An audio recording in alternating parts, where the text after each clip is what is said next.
All right, good evening, everyone. My name is Katie Charles, and I am a college counselor with Great Expectations College Prep. I have been working with this group for 9 years, and prior to that, I spent 9 years in college admissions and athletics. So I have been around higher education for nearly 20 years now. And so this evening, we are going to be discussing and going through a presentation entitled Schools Off the Beaten Path, Beyond the Big Name Schools. As the resident graduate of a small college that nobody has ever heard of, oftentimes I am called upon to help families expand their horizons beyond some of the bigger name schools. And so tonight we're going to talk a little bit about schools that I have been to or that we've had students that have attended that have had success and why they enjoyed them and what we're looking for to help guide your students through the potential process of expanding beyond just the larger schools that you've heard of. We're going to start off. We did receive some questions earlier, so we're going to try to hit as many of them as we possibly can throughout this presentation. But as you know, as Lauren said, if we don't answer your question directly during this presentation, please feel free to add it to the question and answer section, and I'll try to get to as many of the questions as we have time for by the end of this. But we are going to talk a little bit about why in Southern California, this is one thing we sort of have a disadvantage as we're looking at the college distribution across the country, nearly 75% of the colleges in the United States are east of the Rockies. I grew up in central Pennsylvania. I had probably 75 schools within a 2-hour drive of my house, and they came in every single variety: small school, large school, medium-sized school, community college, tech school. And so the exposure to a different variety of schools was something that was just normal for East Coast living. Since moving here to the West Coast, we've started to find that a lot of our students are familiar with schools that they see on a regular basis, but they're simply, as you can see by this map, the little green and blue dots are where all the colleges are. Once you hit sort of the Mississippi River and slightly west of that, majority of the colleges start to fan out into much smaller options. In fact, as you hit New Mexico, Arizona, Nevada, Utah, you only see large land grant state universities. The state of Arizona only has 4 four-year schools in the state. The state of Nevada has, I think, 3. And so when we're looking at these and we're going through this, you start to realize that the sheer volume of schools drops significantly once we get east of the Rockies. And for variety's sake, there's not a ton of different options here in Southern California even. When we're looking at this, we're looking at school size. We have the obvious large schools. So the University of California system is what most schools and most states have. It is the land grant state institutions. The Cal States and the UCs fall under that category. Most of those fall into medium to large size schools with average student populations in the 10,000 plus range.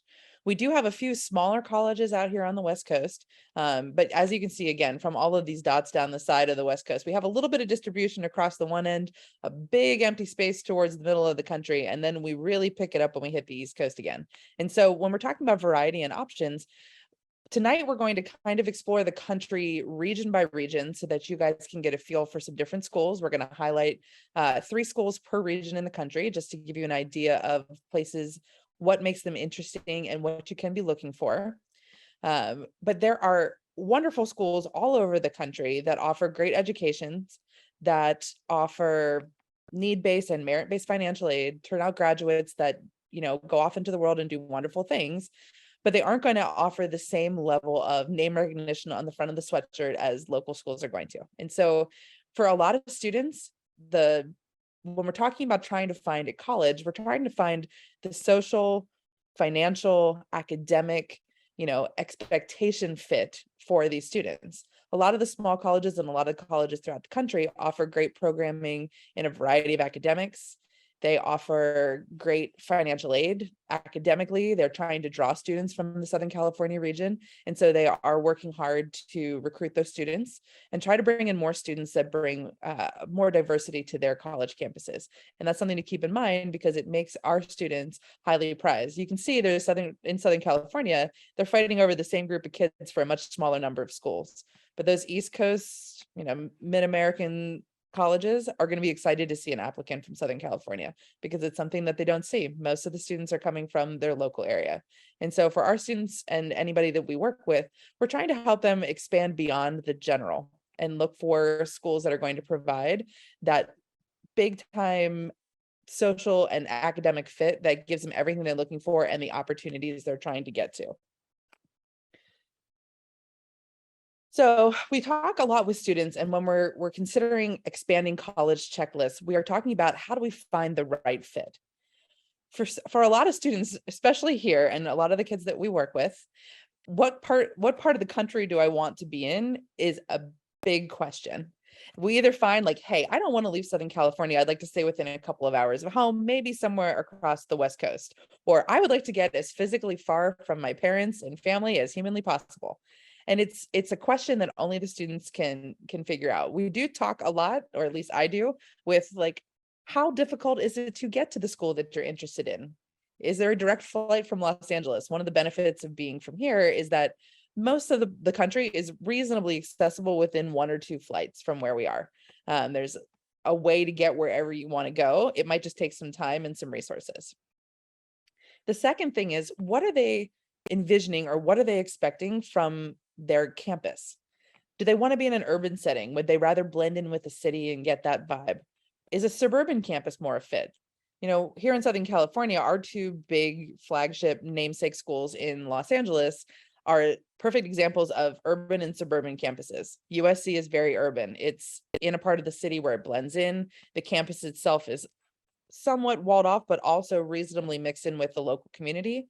Whereas UCLA, when you walk onto their campus, it's a campus, and it's what we would consider a suburban campus. Do you want a college that is basically its town? When you get to some of those big Midwestern schools, or mid-Atlantic schools that are large schools that are in small towns, I'm from Pennsylvania. I always think of Penn State. That's what we would consider a college town, where the school comprises majority of the place. Or would you be interested in a rural campus where it's a small town feel and the campus isn't huge, but maybe it's out where there's lots of outdoor activities, or access to environmental science resources, things along those lines that might be exciting to a student looking for those pieces in their education. The next piece of this is, what is going to be important in your college experience? When we talk to students, the current statistics tell us that nearly 75% of college students are going to change their major at least once. So we know that when they're going into this, they're going in with an expectation, but that doesn't always pan out. So the idea is to consider what else you're looking for in your college experience and what is going to help your student make their decision. And then we can look for colleges that support those things with their experiences on campus and in the classroom. Okay. What we're looking for here and what we're talking about here is, are they interested in internships? Is entrepreneurship something they're looking for? How important is study abroad?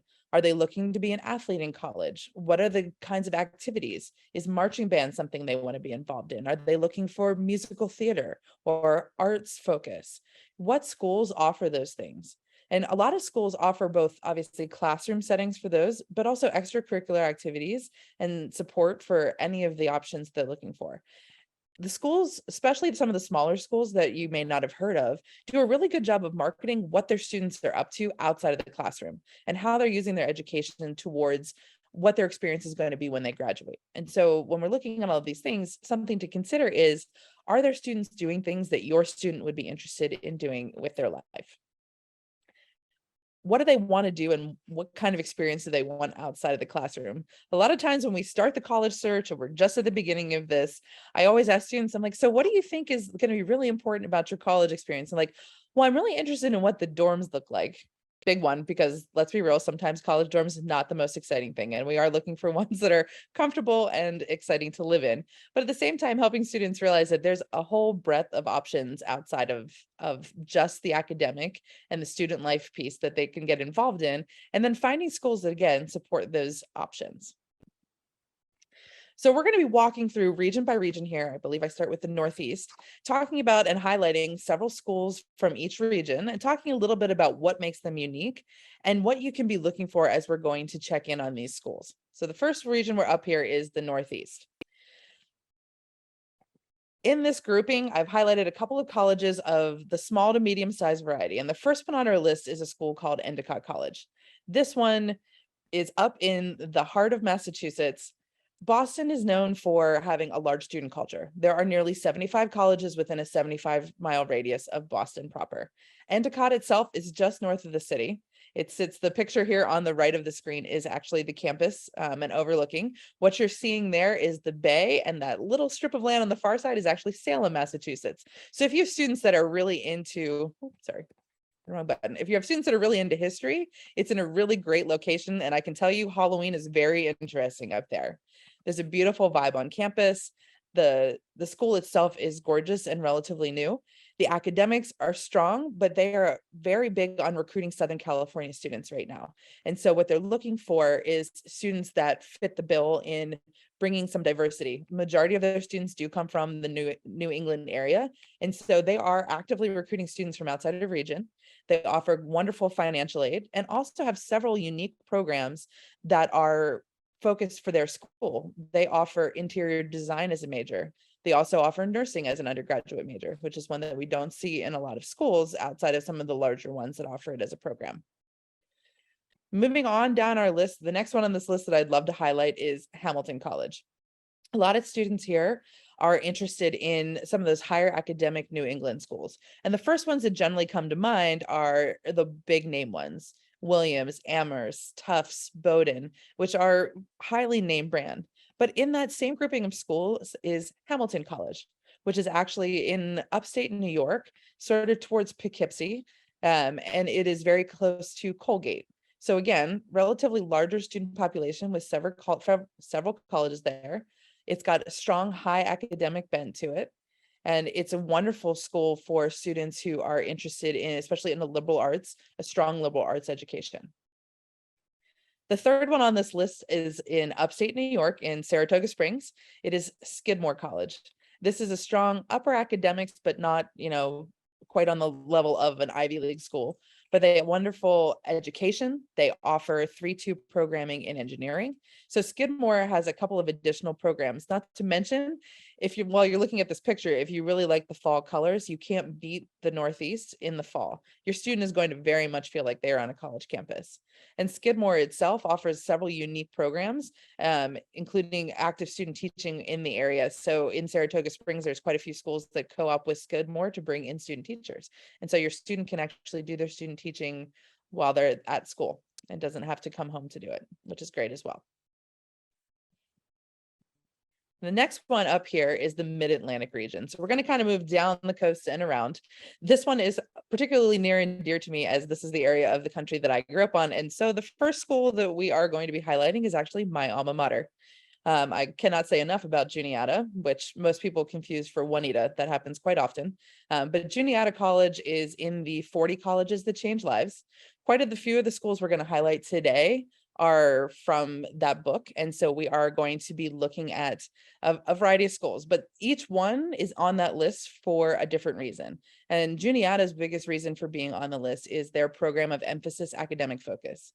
It allows students to either take a predetermined course of study or to create their own major with their advisors and create their own curriculum planning to make sure that they graduate with the degree that they're excited about. Juniata also offers, we have a lot of students recently that have been interested in environmental science. They have their own campus about 15 miles from the main campus that is entirely environmental science based with its own dorms and its own cafeteria. So the students that are interested in environmental science could actually spend a full semester living out at the Raystown Field Station doing environmental science research. So lots of hands-on undergraduate research opportunities. The second one we're looking at in the Mid-Atlantic region on this list is Dickinson College. Just outside of Harrisburg, Pennsylvania. We are talking easy access to a major airport, which is always a plus for Los Angeles-based students. Getting into Harrisburg is not horribly difficult. The school itself, it's actually known a lot for its graduate program and has a wonderful law school attached to it. They also offer engineering co-ops with Penn State's campus. And so Dickinson, you can do a 3-year undergrad with a 2-year transfer graduate degree to Penn State, which is obviously renowned for graduate engineering programs. It's a school, again, small campus, but in a booming area with a lot of colleges around. There's about 7 colleges within a 20-mile radius of it. So it's a large student population, similar to some of the other ones we've been talking about. And the idea being that the students get the best of all worlds: small campuses, small student to faculty ratio, but also get the advantage of having tons of students in the area and a chance to visit a variety of places.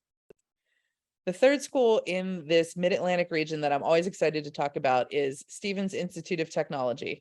And most people look at me a little bit strange when I bring this up, but despite its name, it is not an entirely STEM and tech school. However, it is one of the schools with the highest starting salary for graduates in the entire country.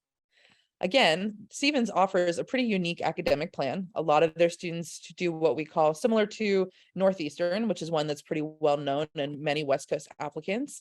Stevens Institute offers a 5-year co-op program where students can take a year of paid internship or work study. And most of those students will work in New York City. Stevens Institute is located in Hoboken, New Jersey. The campus itself is beautiful. It sits directly on the river overlooking Manhattan. The perfect view of the Freedom Tower from exactly where the campus is. It's a 10-minute path ride into the city. So the students have tons of access to genuine city living, but with more of a campus vibe. The housing is all on campus. The students have a beautiful campus, but again, within easy access to New York City.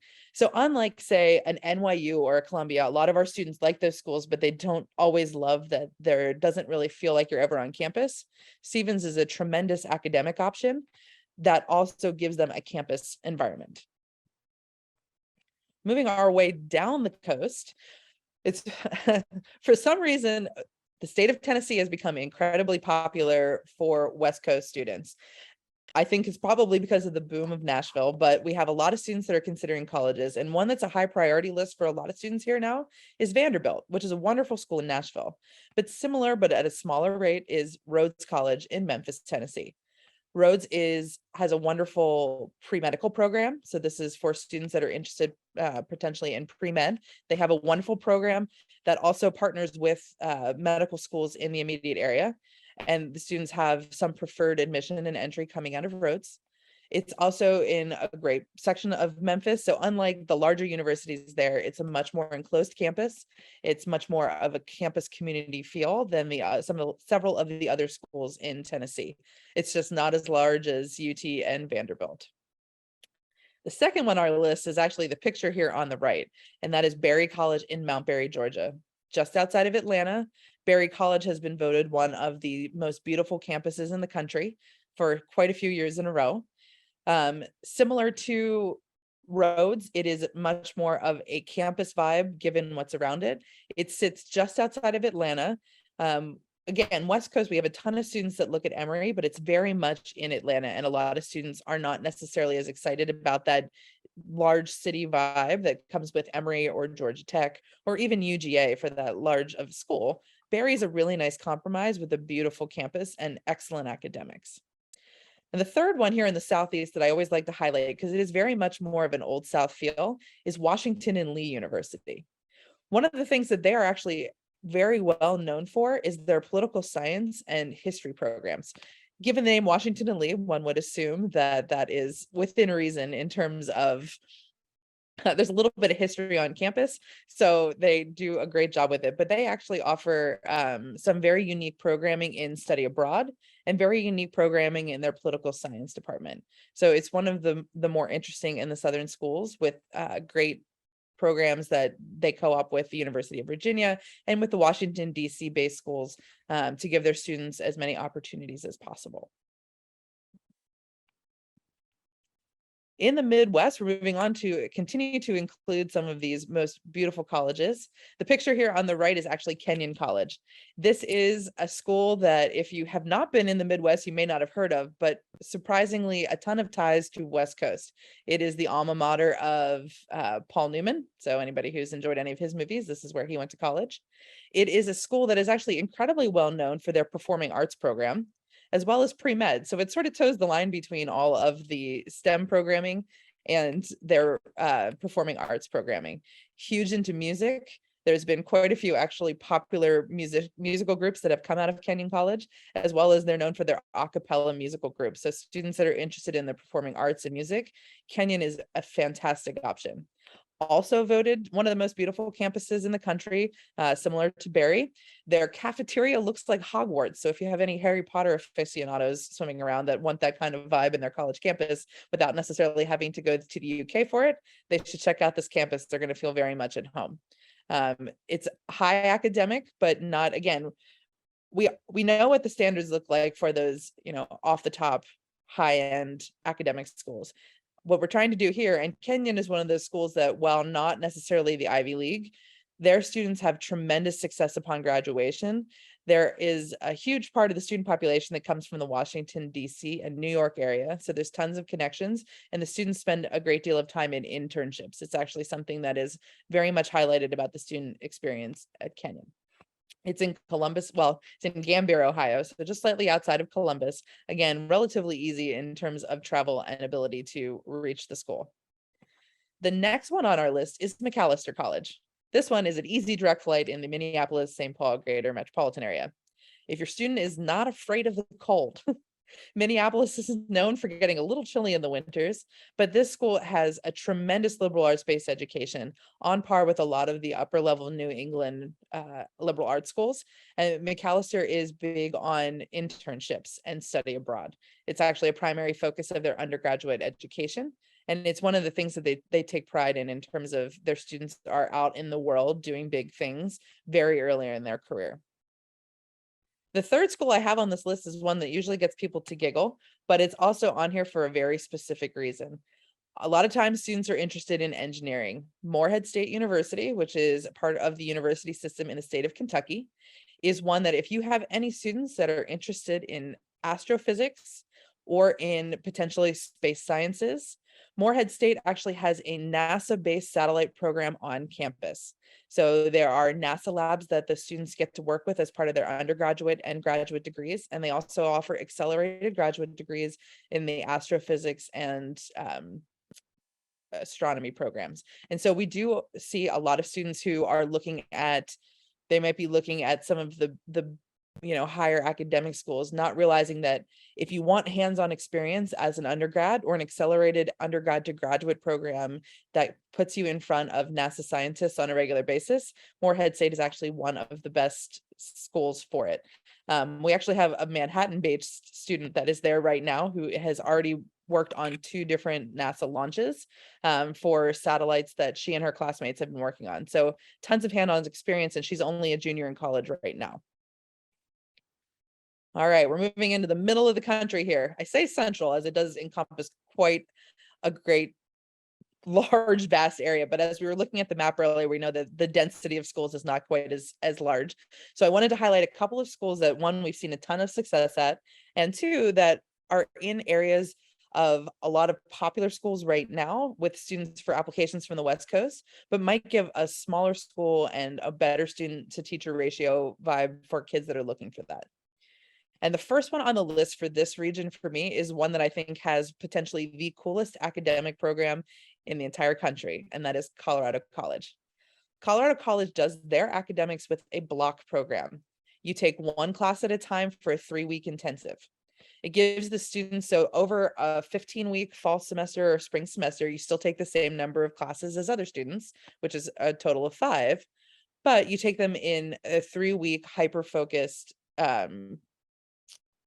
classroom setting. So students can build off of different classes. They can take labs right after classrooms. They can take, we even have students, they have a shortened winter session where they have students who will do art history study, but do it in Italy. And they give their students a ton of flexibility and an intensive study that's great for students that like to be hyper-focused on one subject.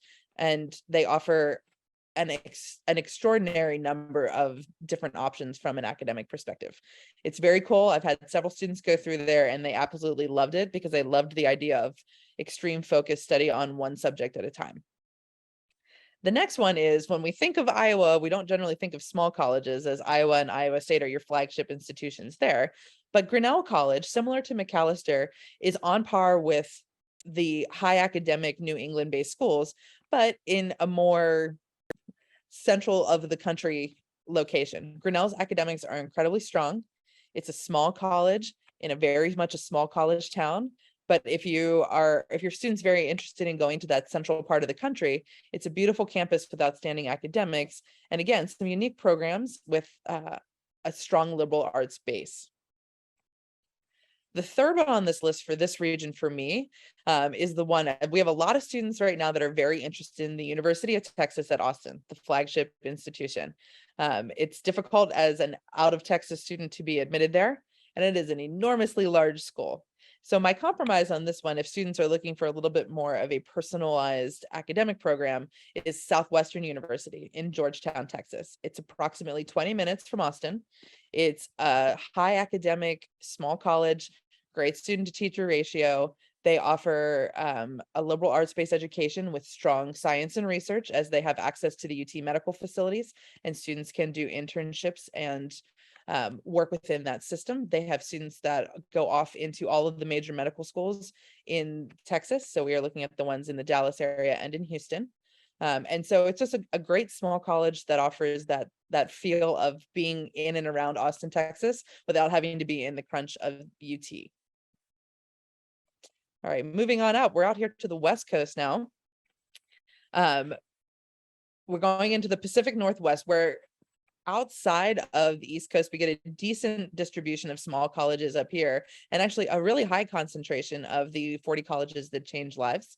The first one on this list is Reed College. This is if you have students that are very artistic or quirky and want to find their people, Reed is an awesome college for students that are out of the box thinkers. It's strong academics, but again, not like, we're not looking at the Harvard of the world, but Reed has a student profile they're looking for. They're looking for uniqueness in their students.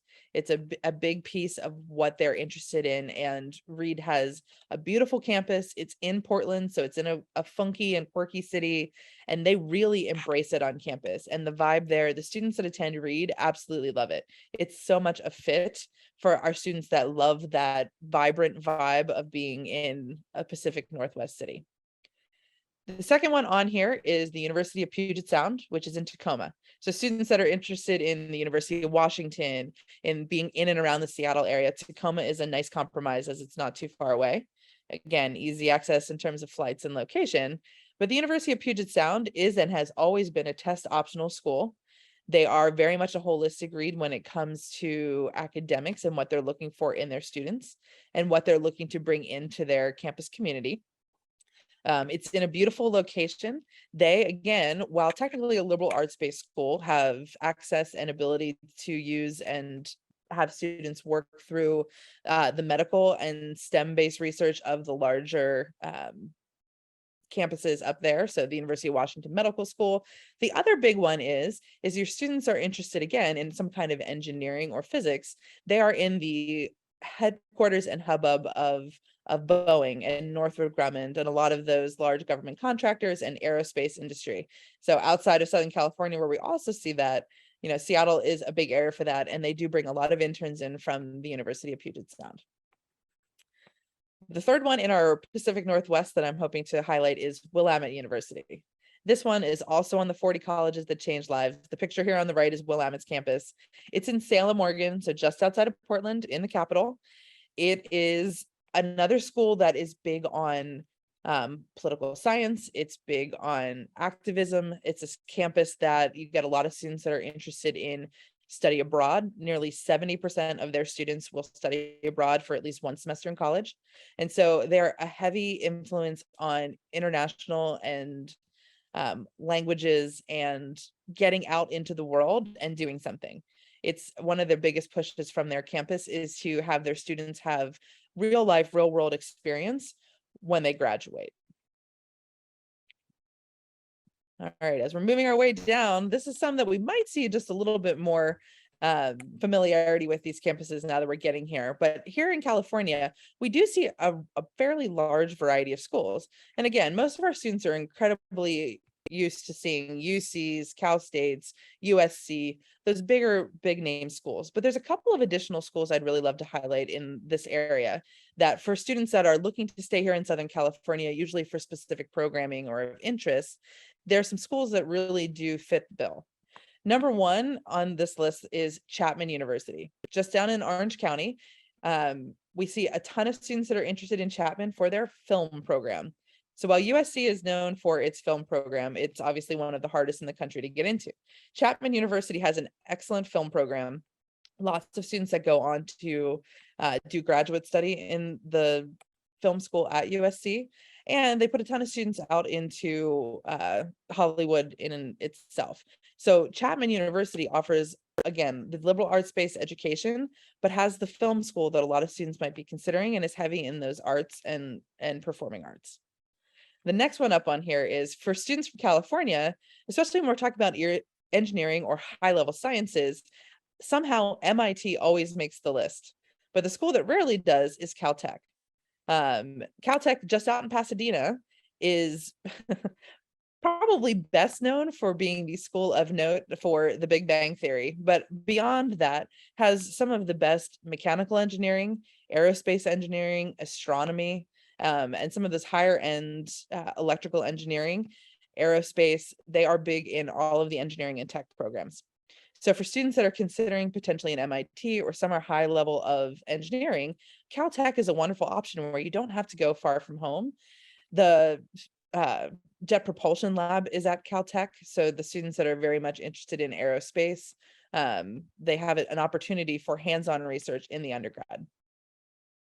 And our third one on this list that I'm highlighting is the University of San Francisco, which, while on the larger, well, medium size is actually what I would refer to it. A lot of the schools we see here in Southern California, and actually similar schools to the University of San Francisco, are much more campus-based.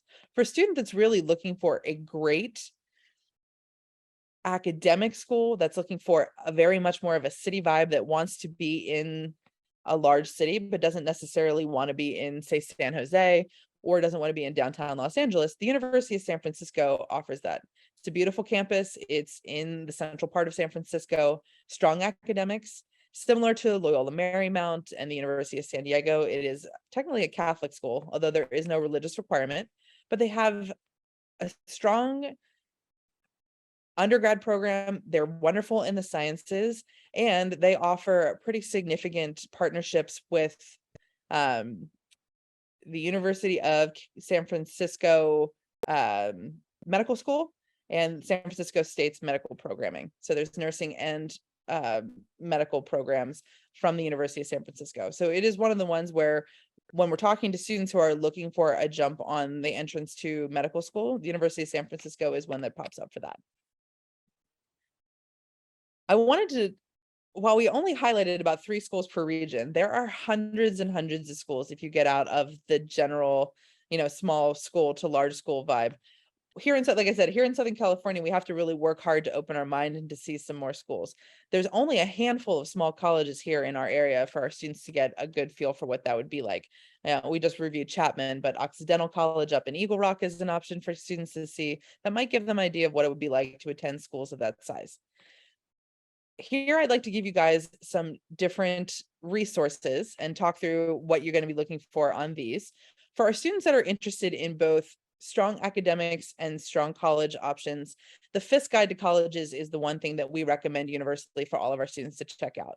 Not only does it give you generalized statistics on the schools, the FISC Guide is one that gives you insight into the type of student that would do well there. It tries to give you a little bit more about the culture and the personality of students and what the campus values, in addition to things that they do great academically. The second book I always recommend to students is The Best Colleges for B Students.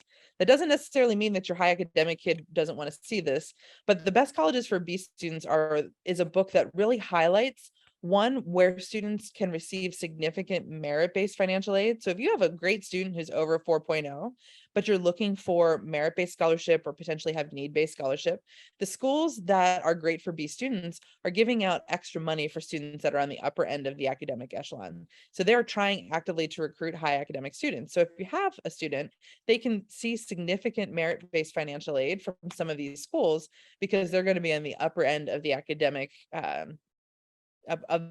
echelon of students they're admitting. The third book on this list is one I've referenced several times in here, and it is the 40 Colleges That Save Lives, or Change Lives, 40 Colleges That Change Lives. This book gets revamped every couple of years where there's some additions and some changes. I think we're over 40 now. I believe it's gone to just Colleges That Change Lives. But they do a great job of, again, highlighting schools that have unique programming. So if you have a student that would thrive in some of a non-traditional academic environment, these are the kinds of schools they should be checking out. And it is a wonderful resource for anyone. The fourth one on this list, that map that I showed you at the very beginning, that was the scatter chart of where colleges are. This is the actual link to that map. And you guys, if you can't copy it down from here or you need it, you can always email our office and we can send you the link directly. But this college map, each one of those little dots, you can actually click on that and it'll bring up the school and the information on that school. The IPEDS website is a great resource as you're researching. If you're like, I'm really interested in schools in this area, or we have family living here and I'd like to see what might be, you know, a good place for my student to attend where they would have support from family locally. This is one where you can search by area and region, and it'll give you a chance to review additional schools. And finally on this list is, you guys have a wonderful college counseling office at Pali. Karen and her team do a fantastic job with helping students and walking them through this process. So make sure you're using your make sure your student is using the on-campus resources that they have so that they can maximize working with their counselors. It also gives your students a chance to get in there and get to know the college counselors who are eventually going to be responsible for sending all their materials to colleges. From here, we are going to take, looks like we have a couple of questions here in the Q&A section. So I will work on answering all those as we go through. On this page, this is the general contact information for Great Expectations. So if following tonight's presentation, you guys have any questions, you are free to reach out to us on our website. By phone is always an easy one, or through our contact email. Additionally, Jen, our founder, offers a free 30-minute one-on-one consultation for all Pali families. So if you guys have any additional questions, she is able to answer those for you. All right, Katie, would you like your first question? Yes, please, throw them at me. Okay. What is the best resource to research different schools based on majors, interests, etc.? Okay, so in addition to the hard copy options that I gave you guys in the resource guide, so the FISC guide and the best colleges for B students are excellent. There are a couple of different websites you can use. There is like Niche, which does a pretty good job of laying it out by majors. In addition to that is, as you're going through all of these resource guides, there is the US News and World Report gives college listings by majors and by departments. So if you're looking for the best pre-med programs, which if you're looking for the best philosophy programs, they do rate colleges by, they rate the colleges by highest level of the department. So what you're going to see when you go in and look at some of the guides and reports is that the schools that maybe overall are at the very top, there's a lot of schools that come from a variety of different places that have wonderful departments in very specific things. And so it's a great way to go take a look and see if you can find specific to the major what you're looking for. All right, thank you, Katie. The next one is, could you please briefly review the areas of study of Colorado College and Berry College? And also, are those schools private?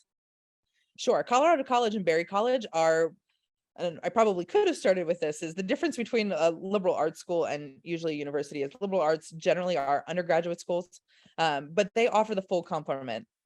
Generally, it scares people when we say liberal arts. That doesn't mean they're big in art. The liberal arts just mean that the students are required to take classes from a variety of disciplines before they jump directly into a major. Colorado College and Berry College both offer what we consider a traditional liberal arts. I believe Berry also includes a business program, which does not generally fall under the traditional liberal arts. Colorado College has the full complement, and so does Berry. So they have everything from the humanities, social sciences, history, the hard sciences. So everything from STEM, geology, they'll go into all of those, and they have majors and classes in all of them. Yes, they are private schools. And in fact, majority of the schools that I had on the list are private schools. But what most of those private schools do, as they are trying to attract students again from out of region, is they will work hard to make sure that their price with need and merit-based financial aid is generally in line or not very far out of line with what the student would be paying for like a UC or a state school here. So yes, the private schools, while private, and the one thing that scares most people when they look at private schools up front is the price tag. But what you want to be looking for, and this is just kind of a tidbit that goes a little bit off of the general questions, but it's something to look for, is most colleges publish what we call the discount rate. And the discount rate is what the average student is paying to attend the school. So while the sticker price with tuition, room, and board might be one number, the average student isn't usually paying the full sticker price. Most colleges wouldn't be able to stay in business that way. But need and merit-based financial aid oftentimes are what makes up the gap between the sticker price that you see and the average cost of attendance for a student. And so when you're going to look, while a lot of these private schools might look a little scary up front, diving a little bit into what their discount rate is going to help you better understand the likely cost of attendance. Great, thank you. Our next one is, are any of the schools you highlighted, do they fall into the A schools for B students category? Mostly all of them. With these schools, these are all schools that would be great fits for a student that's not a 4.0 student. That they're looking for students that bring variety, bring something to their campus, that, you know, if you're an all A student and you're interested in those schools, you're likely to get a lot of merit aid. But for most of these schools, the only ones that probably wouldn't necessarily fall into the good schools for B students is maybe Hamilton, which I did highlight, and Mcallister. The rest of them are going to be very open in terms of admissions. Kenyan, which we did highlight, they are going to be looking at test scores as much as they're looking at the GPAs, but they've been a little bit more lenient recently. So that's actually been great for students, as we've seen a significant influx of a broader range of students with a broader range of academic backgrounds to their college. Okay, our next question is, are there schools off the beaten path that have larger undergraduate programs? A lot of these schools have a pretty small undergraduate enrollment, and my son is interested in larger schools looking for something over 5,000 undergrad. Well, yes, there are definitely a lot of schools. We chose the ones we chose because the smaller colleges don't get as much of, at least they don't get quite as much press as the other ones. On the list that I gave you, schools that fall into the larger undergraduate enrollment would be the University of San Francisco. Moorhead State is on the larger side. But for a lot of these, and again, this is where the map, and going back and taking a look at that map and trying to figure out what you might be interested in, 5,000 would be considered a small to medium sized school. And a lot of the schools that are in this grouping are anywhere between 1,200 and 3,000 students. But in the United States, we have close to, I believe it's 16 to 1,800 four-year colleges. And so, yes, there are going to be a lot of schools that fit into that medium to smaller, but not too small size grouping that are going to be a fit for them. If it's something that you want to explore, you can actually use some of those search resources to search by the academics and by the size of the school. So if your son's like, you know, I want to be at a school that's slightly larger, but maybe not huge, and we're looking at a student to teacher ratio like 50-1, then you can actually search by those criteria, and it'll give you an option of taking a look at schools that fit what he's looking for. Thank you, Katie. Okay, our next one is, do you find the acceptance rates and or requirements are more or less stringent than some of the larger universities? Okay, well, that one I can't actually give you a blanket answer to, but each one of these, it's entirely dependent on the school and what they're looking for. Large schools work really hard to give every single student the same amount of attention. That's both a good and a bad thing. Some students are going to read better with a deeper dive into their academics. And when a school is only receiving a couple thousand applicants, they certainly are going to have a lot more time to dedicate to each individual student that's coming through and to consider the process. At the larger school, the sheer volume of applicants can sometimes put a damper on their ability to really evaluate students. And that's not a good or a bad thing. It's simply the reality of the sheer amount of applications that are being coming in. It's not that every school is going to have its own general, like, we're looking for X GPA, we're looking for Y test scores, you know, here are the kinds of activities or things that we're interested in. So there's no way to give kind of a blanket statement, but all of the schools that I have mentioned, applicants from Cali specifically, especially for the West Coast schools, but all of the other schools looking for a Southern California applicants are going to give special consideration to students from out of region. Most of them, majority of their students in the like 60 to 70% range come from the relative region that they're already in. So like the Southeast schools, like Berry College, majority of their students are going to come from Georgia or Alabama or Florida or South Carolina or Tennessee. So within the region, most of the schools. So when an applicant comes in from a region that they don't generally get a ton of applicants, they always give extra consideration and are generally trying to attract more students from out of region so that they can bring more diversity of thought, diversity of background, and they're looking for students that bring something new and exciting to their campus. And so the acceptance rates and requirements are going to fluctuate based on what the admissions office is looking for in the student's incoming class in that year. Great, thank you. And then I just want to remind everybody to get your questions into the Q&A if you've got them. We've got a few minutes left. We want to try to hit as many as possible. Our next one is, any less traditional schools that focus on more progressive majors like entrepreneurship and or marketing with social media and business emphasis?